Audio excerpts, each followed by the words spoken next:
Did y'all hear me? I'm getting ready to go there with you now. Don't take more. Listen, follow what I'm saying. Follow what I'm saying. How many of y'all have ever heard of the doctrine of salvation?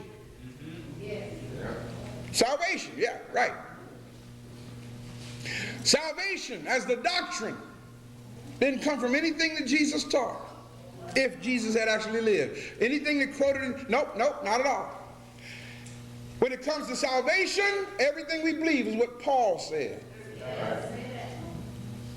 When it comes to, in fact, it was Paul that said in Romans 10:9, if thou shalt confess with thy mouth the Lord Jesus, and shalt believe in thine heart that God is raised from the dead, thou shalt be saved.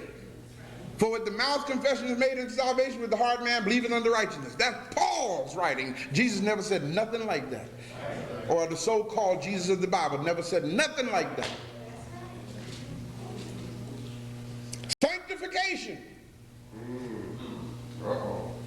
Doctrine of sanctification all comes from the writings of Paul, the Pauline epistles. Glorification. That's that doctrine where folk get happy over the fact that they're already up in heaven.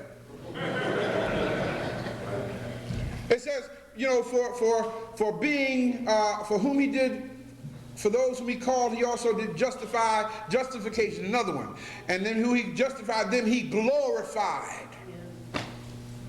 From Romans, the 8th chapter, Paul's writings. Justification. Nobody taught no mess like that until somebody named Paul came along.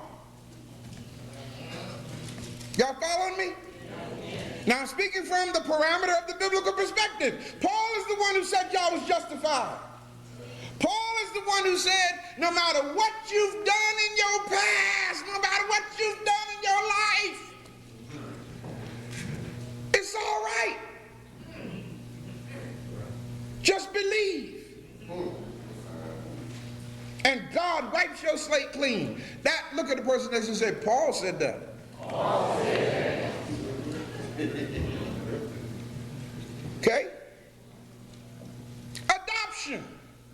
That is the doctrine that you don't really belong to God, but God's mercy reached down and snatched hold of you anyway. God, you've been adopted into the royal family of God. Paul's writings.